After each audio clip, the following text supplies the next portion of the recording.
Bismillahirrahmanirrahim. Assalamualaikum warahmatullahi wabarakatuh.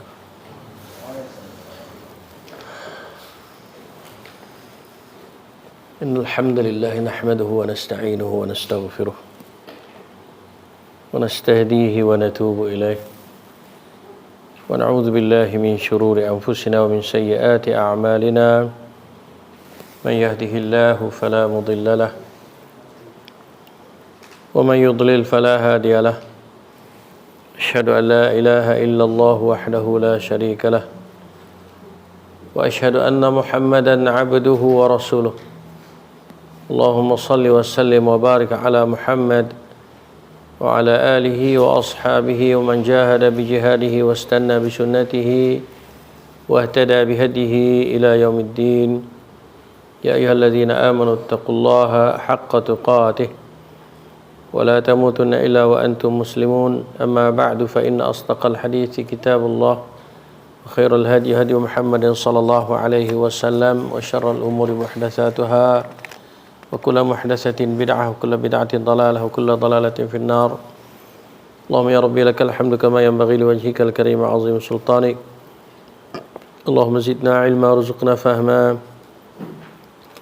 اللهم زدنا ولا تنقصنا واعطنا ولا تحرم علينا اللهم اهدنا بهديك وانصرنا بعونك يا أرحم الراحمين اللهم اختم لنا بحسن الخاتمة ولا تختم علينا بسوء الخاتمة جعل آخر كلامنا عند انتهاء آجالنا قول لا إله إلا الله اللهم أرنا الحق حقا وارزقنا اتباعه وأرنا الباطل باطلا وارزقنا اجتنابه صلى الله على محمد والحمد لله رب العالمين وبعد.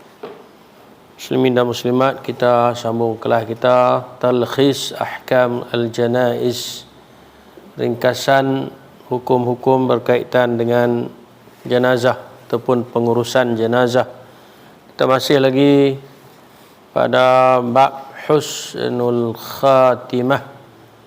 Husnul Khatimah maknanya tanda-tanda orang yang mendapat penghujung yang baik, kesudahan hidup yang baik, mana mati yang elok. Kita berada pada muka surat 79 daripada kitab ringkasan hukum-hukum berkaitan jenazah yang ditulis oleh Ustaz Al-Zahari, Ustaz Zahari. Perkara yang ke-17, maknanya tanda-tanda yang ke-17. Tanda-tanda yang ke-17 daripada tanda-tanda orang yang mati dengan kematian yang elok. Mati semasa berjaga dan mengawasi musuh-musuh di jalan Allah dan di jalan Allah di sempadan. Orang yang berjaga mengawal sempadan negara. Orang yang menjaga mengawal sempadan negara ataupun menjaga keselamatan negara. Terdapat dua hadis berkenaannya. Salah satunya ialah sabda Nabi sallallahu alaihi wasallam, ribatu yawmin wa laylatin khairun min siyami syahrin wa qiyamih wa in mata jara alaihi amaluhu alladhi kana ya'maluhu wa ujriya alaihi rizquhu wa aminal fattan. Berjaga dan mengawasi musuh di jalan Allah di sempadan selama sehari semalam adalah lebih baik daripada berpuasa dan qiyam solat malam selama sebulan. Tu dia. Ni cerita orang mukmin, orang muslim. Kalau orang tu duduk berjaga malam tak sembahyang, tak pakai kerja juga. tu kena jagalah kan. Dia duduk berjaga malam, puluh berjaga malam sampai tak sembahyang, tak pakai kerja juga. Sembahyang puasa hak tu adalah ketandaan bagi orang Islam. Macam khutbah yang kita baca minggu ni kan, tajuk sembahyang kan. Kalau orang tu tak sembahyang buat baik tahu mana tak jadi. Kan? Sebab Allah Subhanahu wa taala tegaskan di Al-Quran, fa inhum aqamus salah fa khallu sabilahum fa inhum aqamus salah fa ikhwanukum fid din. Ada dua tempat Allah Taala sebut dalam Al-Quran. Allah kata fa inhum aqamus salah fa khallu sabilahum. Kalau mereka mendirikan salat, mereka adalah bebas, biar jangan duk kacau apa. Harta mereka kita tak boleh kacau, nyawa mereka tak boleh kacau, kan? Satu ayat lagi Allah kata fa inhum aqamus salah fa ikhwanukum fid din. Maka jika sekiranya mereka mendirikan salat, maka mereka adalah saudara kamu seagama. Kena jaga hak-hak mereka dan sebagainya. Jadi salat tu tak dapat tidaklah. Kalau orang tu buat baik terang mana pun, kebajikan banyak terang mana pun, kalau tak sembahyang tak pakai kerja. Kalau dia puasa sampai hari-hari pun tak jadi juga kalau tak sembahyang. Sebab kan khutbah pun ni kita baca satu hadis, kan, as-salatu imaduddin, kan, sembahyang itu adalah tiang bagi agama. Nak tegakkan bangunan, kalau tak ada tiang tak boleh jadi kerja kan. Macam itulah juga agama. Tapi malangnya di akhir-akhir ni banyak orang yang mengabaikan solat, mengabaikan tiang, kan. Tu kita baca dalam khutbah pun ni kan, ada satu ayat Allah kata fa khalafa min ba'dihim khalfun adaa'us salah wattaba'us syahawat, kan. Maka selepas daripada generasi-generasi yang terbaik itu timbullah satu generasi yang baru pula, adaa'us salah, mereka mensesiakan, meninggalkan salat. Fasawfa yulqawna ghayya. Allah kata mereka tu semua akan dicampakkan ke dalam neraka. Al-ghayy ada disebut dalam tafsir Ibnu Katsir. Ibnu Katsir kata al-ghayy tu satu lembah yang jurangnya dalam dan baunya sangat busuk, siksa dalamnya sangat pedih, dan dia adalah satu tempat yang disediakan untuk orang yang meninggalkan solat. Jadi macam mana dia nak dapat kebajikan kalau dia tak solat walaupun dia berjaga, kan? Cik Mat kena pesan kat anak buah tu sembahyang, lepas tak sembahyang tu pulang ke depa lah. Kita pesan lah, kan. Lebih baik daripada puasa puasa dan qiyam selama sebulan, qiyam malam, kan. Tapi tengoklah orang yang mana yang solat, yang jaga tata Islam dia.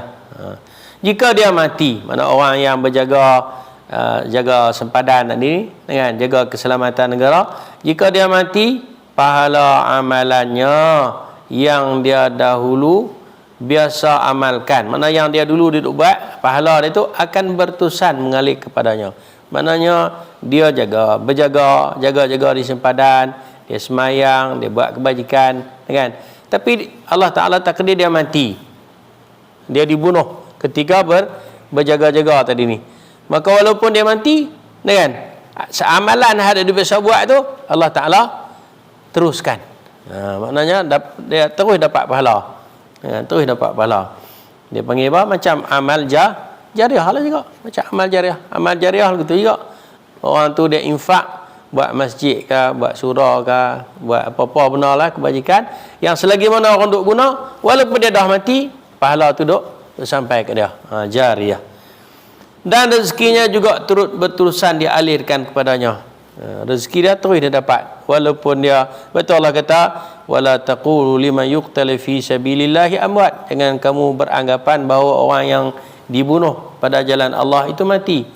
Bal ahyaun, bahkan mereka itu hidup, inda rabbihim yurzaqun, bahkan mereka itu hidup di sisi Tuhan mereka, yakni Allah, yurzaqun, dan dikurniakan rezeki. Lagu mana rezeki tak tahulah. Macam kita duduk di dunia ni, orang tak mi kerik, mi bandung, mi pasembok, apa semua kan. Tapi dalam kubur ni tak ada lah mi bandung, mi apa. Mungkin dia dapat kesenangan, keselesaan, kesejukan, kan? Tak ada seksa. Itu rezeki juga tu pun. Dan dia akan selamat daripada soalan mungkar dan nakir di dalam kubur. Tu lepas. Kan? Kita jangan duk anggap kata soalan mungkar nakir tu macam soalan SPM tu. Dia nak mari tanya kita rupa dia lagu mana tu pun kita kena cermat juga. Kan? Kita duk anggap kita macam temu duga nak jadi nak pegawai apa dak. Dia lagu lain. Saya nak abang tak tahu saya tak bisa masuk, tapi cengih lah pak ni. Kan? Muka nakik ni kan cengih lah. Tapi tak tahulah cengih lagu mana sebab saya duduk tepi kubur tu tak bisa dengar pun. Tapi katanya cengih lah kan. Maknanya jaga-jagalah, berhati-hati. Tapi orang yang mati kerana menjaga keselamatan negara di sempadan, mana orang ni terlepas daripada siksa, daripada soalan mungkar nakir. Maknanya ini juga tanda-tanda husnul khatimah. Dia kata tadi dua hadis kan? Dua hadis, tapi di sini dok mari satu hadis. Tak apa, saya dok mari satu lagi. Dengarlah. Kullu mayitin, satu hadis lagi. Kullu mayitin yukhtamu ala amalihi illa alladhi mata murabitan fi sabilillah fa innahu yunamma lahu amaluhu fil qiyamah wa ya'manu fitnatal qabri. Ni hadis yang kedua. Di sini tak ada. Sebab tu dia nama kitab ni ringkasan. Ringkasan tak boleh banyak kan. Kalau banyak tak boleh ringkaslah. Hadis yang kedua dia kata setiap orang yang mati akan disudahi amalnya. Setiap orang yang mati amalannya habislah. Bila dia mati habis amalan dia. Lagi dia hidup dia boleh beramal, dia dapat pahala. Macam dalam hadis yang lain Nabi kata apa? Idza matal insan inqata'a amaluhu. Apabila seseorang manusia itu mati, maka terputuslah amalannya. Dalam satu riwayat yang lain Nabi SAW kata idza mata ibn adam inqata'a amaluhu illa min thalath. Apabila mati seseorang anak Adam itu, maka terputuslah amalannya. Itu satu hadis yang lain. Di sini dia kata kullu mayitin yuhtamu ala amali. Setiap orang yang dah mati, maka amalannya terputus. Tak ada lah amalan. Dia tak boleh buat amal, dah mati dah.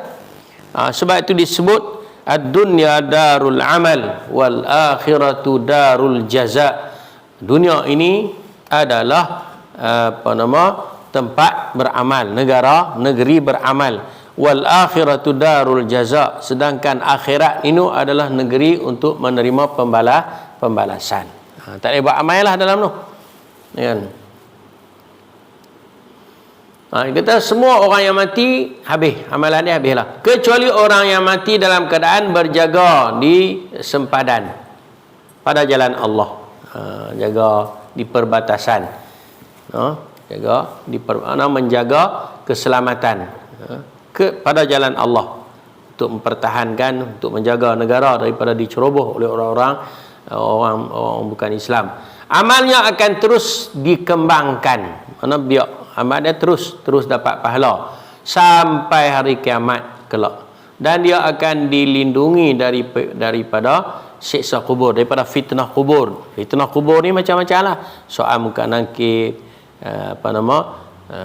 siksa kubur, kan, kepanasan kubur, himpitan kubur, kan, itu fitnah kubur, sengsara dalam kubur. Mana orang yang mati pada jalan Allah, mati kerana mengawal keselamatan negara kerana Allah, maka orang itu akan terlepas daripada fitnah kubur, mana siksa kubur, soal mungkar nakir, dan dia amalan yang dia buat, yang dia duk buat tu, walaupun dia dah mati tapi amalan itu masih ni apa nama, ganjaran pahalanya masih berjalan. Panggil amal jariyah. Amal jariyah. Okey nah. Maknanya yang ke-17 ni di antara tanda-tanda husnul khatimah ialah orang yang duk berjaga, berjaga di menjaga perbatasan negara, no, daripada dicerobohi oleh musuh Islam. Orang ini juga kalau dia mati, kalau dia dibunuh, maknanya mati dia itu adalah mati yang baik. Mati yang baik. Yang ke-18, mati dalam keadaan berbuat amal soleh. Amal soleh ni macam semayang, mati kerana puasa, mati kerana buat kebajikan lah, mati kerana tolong orang apa kan, itu amal soleh. Yang demikian itu berdasarkan pada sabda Nabi sallallahu alaihi wasallam, "Man qala la ilaha illallah ibtigha'a wajhillah khutima lahu biha dakhala al-jannah. Wa man shama yawman ibtigha'a wajhillahi khutima lahu biha dakhala al-jannah. Wa man tasaddaqa bi sadaqatin ibtigha'a wajhillahi khutima lahu biha dakhala al-jannah." Okey. Maksudnya barang siapa yang mengucapkan la ilaha illallah dalam rangka mencari keredaan Allah, makna dia mengucap la ilaha illallah itu penuh keyakinan dalam hati dia. Dia kata la ilaha illallah itu sungguh-sungguh, bukan kata sebagai sebutan simbolik saja, bahkan sungguh masuk dalam hati dia. Maka hidupnya akan diakhiri dengan kalimah itu. Maka hidupnya akan diakhiri dengan kalimah itu dan dia akan masuk syurga. Mana akhir kalimah dia macam hadis yang sebelum ni lah, yang mula-mula. Siapa yang mati mengucap la ilaha illallah, akhir kalam dia tu, maka dikira ahli syurga kan. Man kana akhiru kalamihi la ilaha illallah dakhala al-jannah. Siapa yang akhir kalimahnya sebelum dia mati, ucapan terakhir sekali apa, la ilaha illallah, dakhala al-jannah, masuk syurga. Barang siapa berpuasa satu hari kerana mencari keridaan Allah, maka dia dijadikan sebagai penutup bagi hidupnya dan dia akan masuk syurga. Apa maksud dia? Orang yang mati dalam keadaan puasa, orang ya. Dia puasa itu, tengah duk puasa, mati, ahli syurga. Dan orang yang mati ketika berpuasa, maknanya kalau ikut sini pada, dia dah dapat husnul khatimah. Kan? Macam kita kata tadi lah, seorang yang bertakwa lah, orang yang tak buat benda-benda bid'ah, orang yang tak buat benda-benda khurafat, kan? Orang yang tak buat benda-benda maksiat, kan? Kalau dia duk buat maksiat, dia kena siksa dulu pasal maksiat yang dia buat, kan? Maknanya hidup kita ni kena bagus sedia lah, kena elok sedia lah, kan? Kena elok sedia lah. Makna dia maka dijadikan sebagai penutup bagi hidup, mana dia mati dalam keadaan berpuasa lah, kan? Maka dia akan masuk syurga. Maka barang siapa yang yang ketiga, barang siapa menyedekahkan satu sedekah kerana mencari keridaan Allah, maka sedekah itu dijadikan sebagai penutup hidupnya dan dia akan masuk syurga. Mana selepas dia sedekah, Allah ambil nyawa dia. Ini amal soleh ni, puasa, sedekah, semayang. Macam tu juga kalau dia semayang, dia mati ketika semayang, mana di antara husnul khatimah jugalah. Tapi kalau ada dia buat dosa, buat salah apa semua, dia tak lepas lah, kecuali lah Allah Subhanahu wa ta'ala hapuskan dosa dia tadi. Tu lain cerita lah, lain cerita lah.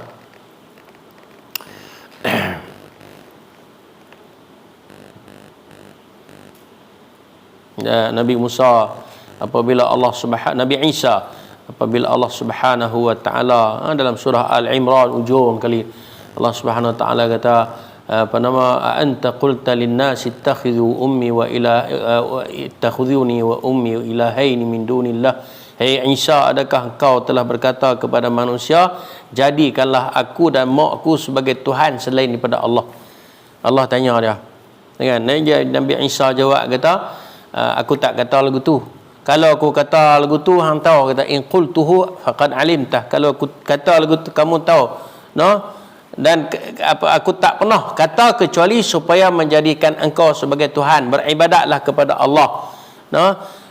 Lain pada tu aku tak tahulah. Kalau cara mereka buat di belakang aku tak tahulah. Kalau engkau ampunkan dosa mereka, mereka itu adalah hamba engkau.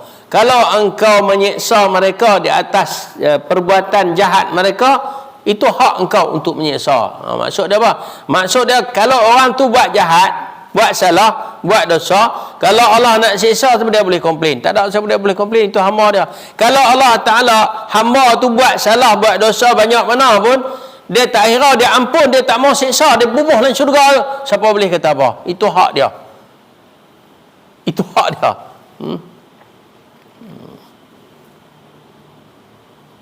In tu'adzibhum fa innahum ibad. Kalau kamu siksa mereka itu adalah hamba engkau. Wa in taghfir lahum fa innaka antal ghafurur rahim. Kalau kau ampunkan mereka, sebahawa sesungguhnya engkau adalah Tuhan yang Maha Pengampun lagi Maha Penyayang. Jadi tak ada masalah.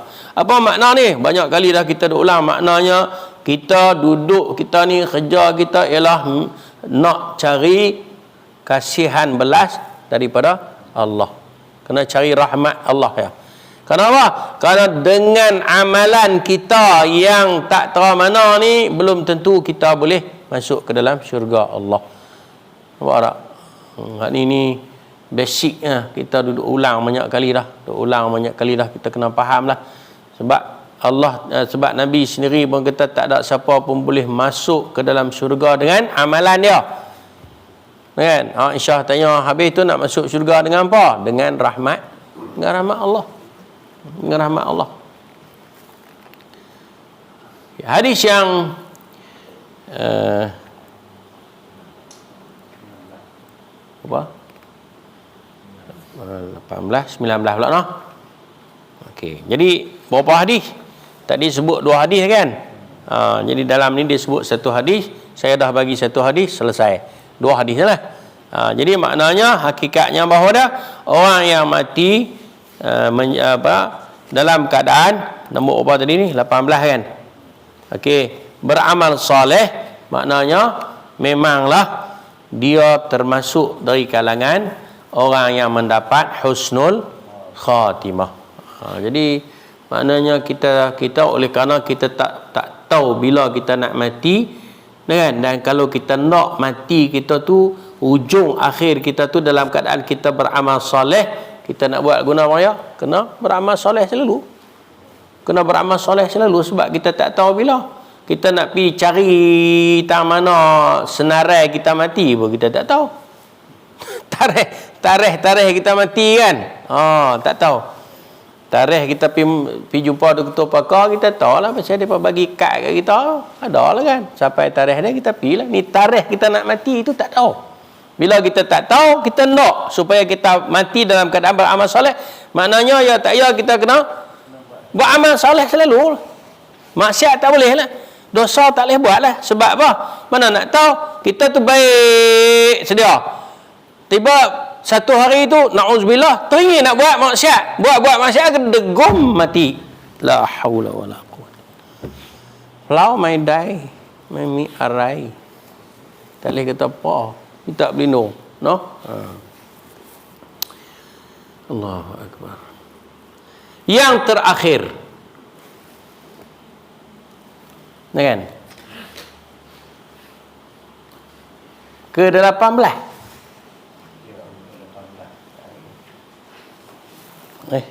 Tadi yang mana?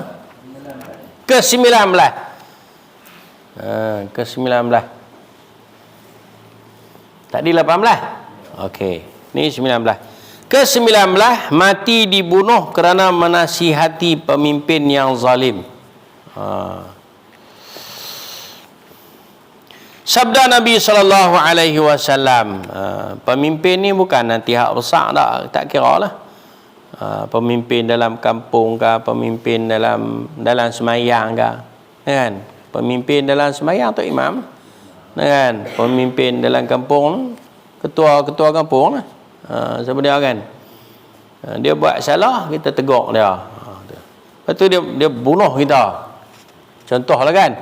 Maka kita apa yang kita tegur tu betul. Tapi dia tak boleh terima teguran. Dia buat kita tersepak mati. Kan? Dapatlah husnul khatimah. Puaslah nak boleh pun. Kena penampak sudah. Sabda Nabi SAW dalil dia. Sayyidus syuhada'i Hamzah bin Abdul Muttalib. Itu bukan dia lagi, dalil dia. Dalil dia pada wa rajulun qama ila imamin jairin. Tu.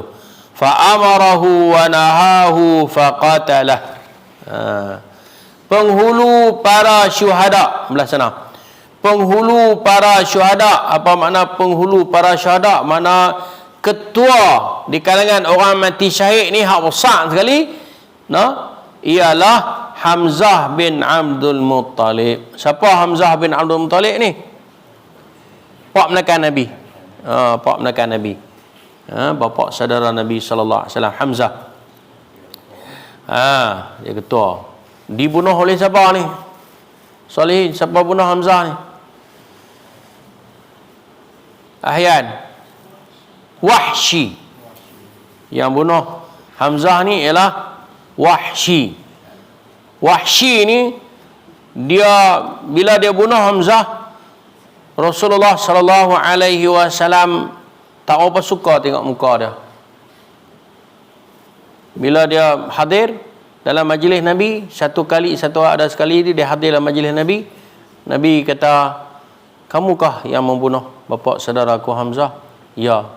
Nabi kata ke dia, "Kalau boleh menyisihlah daripada majlisku." Makna kalau nak masuk dalam majlisku pun jangan bagi aku nampak. Muka hang duduklah aku tepi-tepi.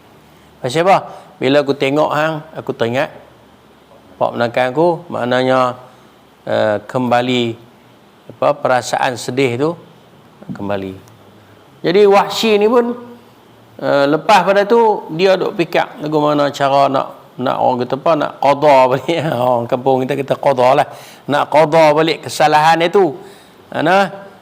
Dia bunuh orang yang paling Nabi sayang, Hamzah ni. Sebab Hamzah ni ketika dia belum Islam pun dia defend Nabi, dia jaga, dia orang kata dia mempertahankan Nabi, dengan sehingga ada sekali tu orang Quraisy buat naya ke Nabi di dalam Masjidil Haram, sampai berita tu kepada Hamzah, dia baru balik daripada berburu. Dan Hamzah ni dia suka berburu, dia terus pergi ke Masjidil Haram, dia bagi amaran kepada puak-puak Quraisy, siapa sentuh lagi anak menakan aku ni, jaga. Waktu tu dia belum Islam lagi, apatah lagi dia setelah dia Islam.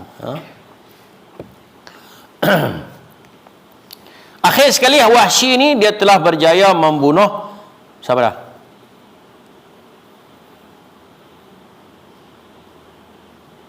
Siapa boleh sambung?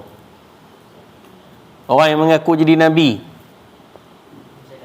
Musailamatul Kazzab.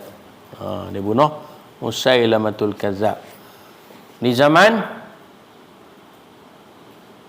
tak tahu, orang balik bercari lain. Dia bunuh Musailamah. Lepas pada dia bunuh tu, dia kata apa? Ucapan dia yang masyhur, kata, qataltu abarran nas wa qataltu syarran nas. Aku telah membunuh manusia yang terbaik, iaitu Hamzah, dan aku telah membunuh manusia yang paling jahat. Siapa dia? Musailamah, kerana dia mengaku jadi Nabi.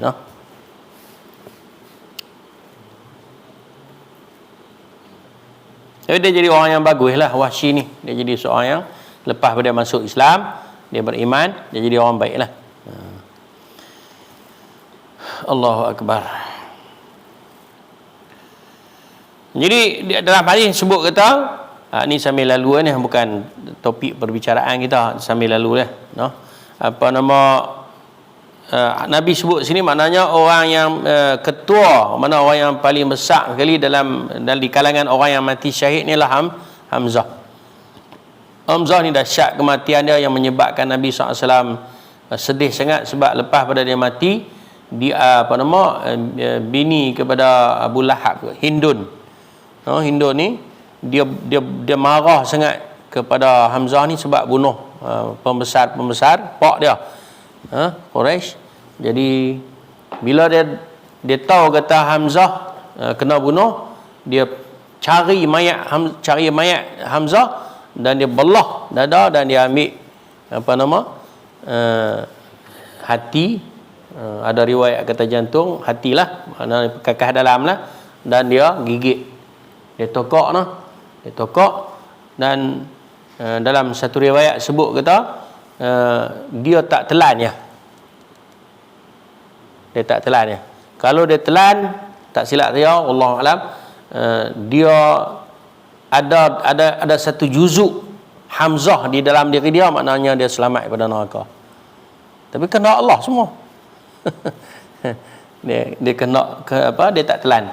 Kalau dia telan, dan satu riwayat sebut kata kalau dia telan satu daging daripada daging Hamzah tu, maknanya dia terselamat daripada neraka. Wallahu alam. Nak abang kata mulianya Hamzah tadi ni. Sehingga Nabi SAW anggap dia sebagai di kalangan orang mati syahid yang besar sekali Hamzah.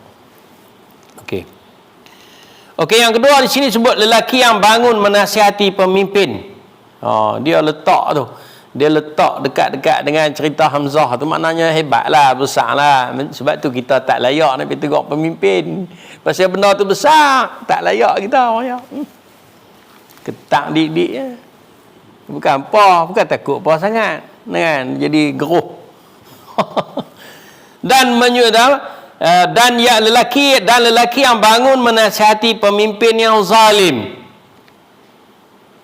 Kan?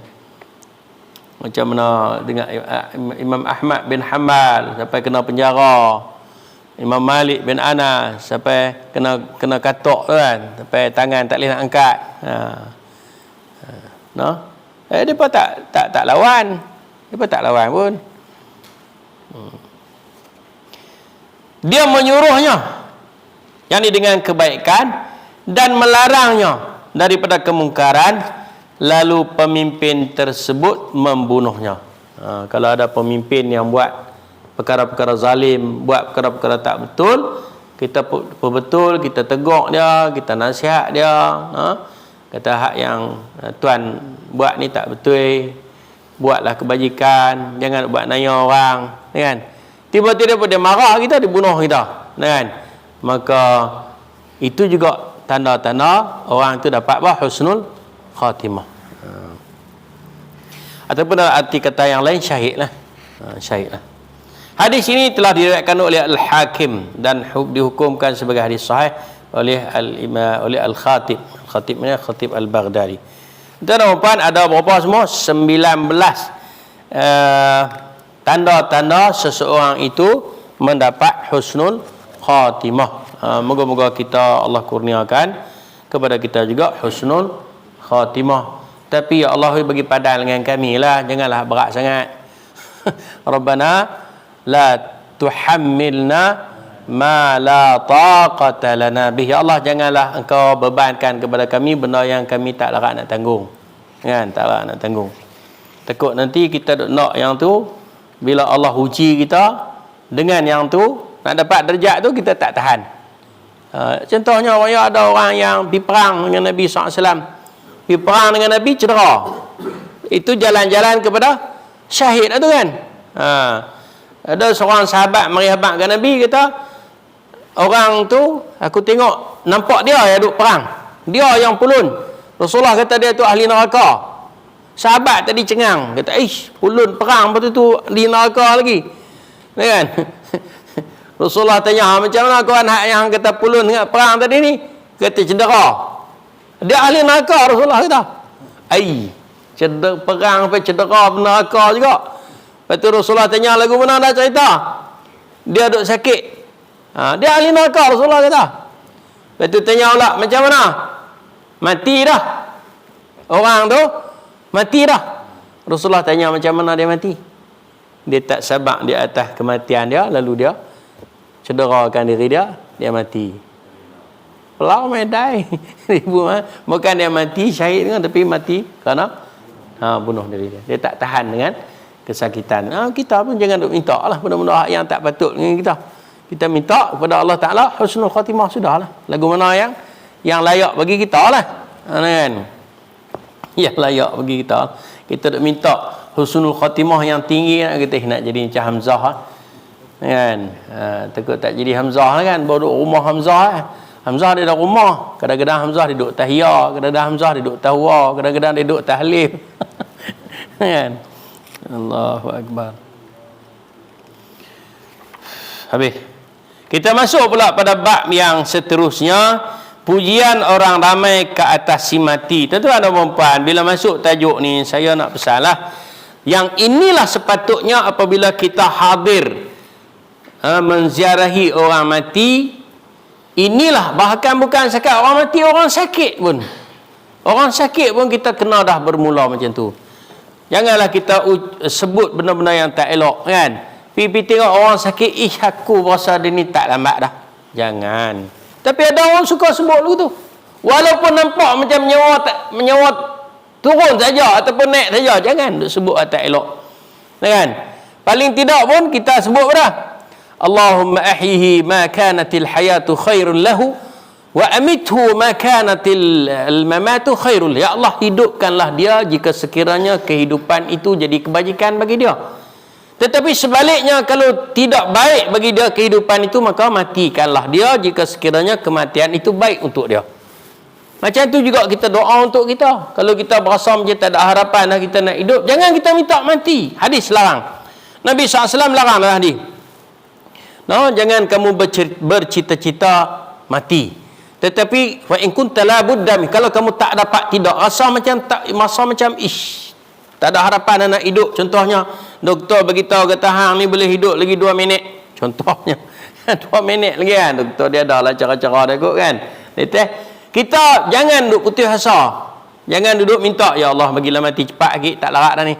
Jangan. Ataupun ya Allah, ya Tuhan aku tak mau buat apa dah nak mati. Jangan.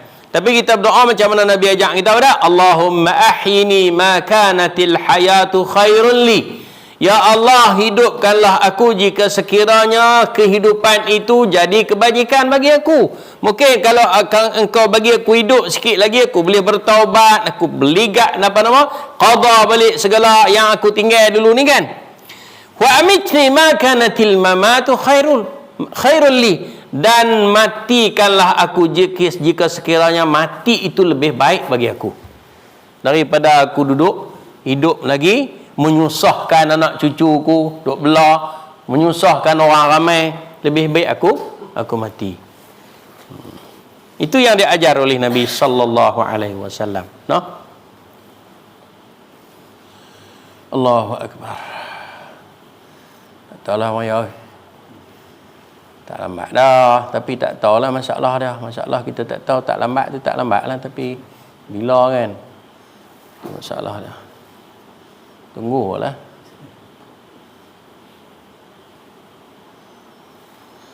Pujian kebaikan daripada sekurang-kurangnya 2 orang jamaah dalam kalangan orang Islam yang jujur, yang ikhlas, yang terdiri daripada jiran yang mengenalinya, serta mereka merupakan orang yang baik, lagi berilmu pengetahuan. Itu mewajibkan bagi si mati itu syurga. Nampak tak? Sebab itu kita tak boleh duk marah ke orang-orang soleh, orang-orang baik-baik. Kita jangan marah. Hatta orang jahat pun kita tak boleh marah. Kan? Tak boleh marah. Orang jahat tak boleh marah. Apatah lagi orang yang baik-baik. Sebab kita mengharapkan sesuatu kebaikan daripada mereka itu. Kan? Tengok dalam hadis kita, dalam ayat ni kita, sekurang-kurangnya kalau 2 orang yang bagus-bagus, yang soleh-soleh, kan, yang dia sebut kebaikan kita, sudah ada satu jaminan untuk kita ni ke syurga Allah.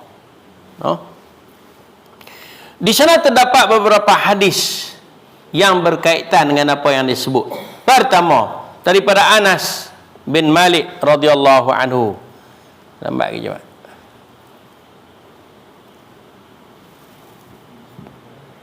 Apa? Kita ambil sampai pukul 8.30 boleh ke no? Boleh lah, insyaAllah. Hadis ni tak panjang Jangan nak kata panjang ya, dia nak suruh berhenti pula. Daripada Anas bin Malik radhiyallahu anhu katanya, kita baca pergi laju. Marra ala Nabi sallallahu alaihi wasallam bi janazatin fa uthni 'alaiha khaira فتتابعت الألسنن بالخير فقالوا كان ما علمنا يحب الله ورسوله فقال النبي صلى الله عليه وسلم وجبت ومر بجنازة فأثني عليها شرا فتتابعت الألسن لها بالشر فقالوا بئس المرء كان في دين الله. Tu ucapan orang semua tu. فقال نبي الله صلى الله عليه وسلم وجبت فقال عمر فدا لك أبي وأمي مر بجنازة فأثني عليها خيرا فقلت وجبت ومر بجنازة فأثني عليها شرا فقلت وجبت فقال رسول الله صلى الله عليه وسلم يعني رسول الله جواب من أثنيتم عليه خيرا وجبت له الجنة ومن أثنيتم عليه شرا وجبت له النار الملائكة شهداء الله في السماء وأنتم شهداء الله في الأرض أنتم شهداء الله في الأرض أنتم شهداء الله في الأرض وفي رواية والمؤمنون شهداء الله في الأرض إن لله ملائكة تنطق على ألسنة بني آدم بما فيه المرء من الخير والشر. Apa dia ni? Telah dibawa lalu satu jenazah kepada Nabi sallallahu alaihi wasallam. Maknanya ada satu jenazah lintas depan Nabi, lantas disebut kebaikannya. Orang sebutlah kebaikan dia, dan mulut orang ramai pun memuji secara berturut-turut. Orang lain pun kata dia ni baik. Di antara perkataan mereka apa dia? Dia merupakan seorang yang mencintai Allah dan Rasulnya. Setakat pengetahuan kami, setakat kami tahu dia ni bagus. Dia ni orang yang kasih kepada Allah, dia ni orang yang kasih kepada Rasul, dia ni rajin buat amal ibadat, dia ni rajin tolong orang, dia ni banyak kebajikan dia. Mana orang sebut yang elok-elok. Lalu Nabi SAW bersabda wajib 3 kali. Satu ketika pula dibawa lalu di hadapan Nabi SAW satu jenazah, maka disebutkan keburukannya. Orang sebut benda tak elok dia, dan mulut orang ramai mengutuknya secara berturut-turut. Allahu Akbar. Mereka berkata dia ni orang yang paling jahat dalam agama Allah. Dia ni jahat suruh. Tak ada kerja lain, kerja duk buat jahat. Orang duk sebut tu. Dia ni mencuri hak orang lah, apa semua, menyamun hak orang lah, duk kata ke orang lah. Kan? Masjid tak pernah pergi ke. Kata mengaji majlis ilmu tak pernah masuk. Orang sebut tak elok. Bila Nabi dengar gitu, lalu Nabi bersabda wajib. Pada dalam majlis itu ada seorang sahabat nama Umar. Umar kata, ayah dan ibuku sebagai tubusan Tuan, kan, telah dibawa lalu dengan satu jenazah, lalu dia dipuji. Lantas Tuan kata, yakni engkau wahai Rasulullah kata wajib, kan? Dan telah dibawa lalu pula jenazah yang lain dan dikutuk, lalu Tuan juga menyebut wajib. Apa makna dia? Makna dia gitulah. Umar tanya, aku heran, dia kata, orang bawa mari jenazah, orang sebut hak elok, mu kata wajib. Lepas tu orang mari pula jenazah lain, orang sebut tak elok, orang nak cakap tak elok dia, mu kata wajib. Kya matlab hai na bhai? Apa maksud ni? Kan? Apa maksud ni? Rasulullah SAW bersabda, ni jawapan. Nabi berjawab. Nabi jawab apa? Orang yang kamu semua puji, niscaya wajib baginya masuk ke syurga. Apa maksud dia? Sebab itulah bila ada orang mati, kita jangan nak cakap benda hak tak elok dia. Dia cakap benda hak tak elok, benda hak elok dia. Jangan reka pula dia tak buat pun benda hak elok tu, kita pinduk mereka. Tak jadi. Nah, nanti dia panggil saksi dusta. Jahanam kita lah. Kan? Mana kalau orang yang kamu sebut semua kutuk, kamu kutuk dia, kamu kata tak elok ke dia, nescaya wajib baginya masuk neraka. Tengok, tak ada pasal-pasal. Kan? Tak boleh. Kalau dia buat jahat pun kita jangan nak sebut kejahatan dia. Cari ada sikit-sikit pun sebutlah elok dia. Kan? Para malaikat merupakan saksi Allah di langit dan kamu semua pula merupakan saksi Allah di muka bumi ini. Maknanya kita ni bila kita sebut tu kita seolah kita pernah menyaksikan keburukan dia. Kita sebut. Kalau kita tak saksi keburukan ni kita tak sebut. Kecuali lah kalau kita tak pernah tengok dia buat pun tapi kita sebut tu kita yang bahananya. Kita terima kan. Tu dia di antara hikmah syarak suruh kita menyegerakan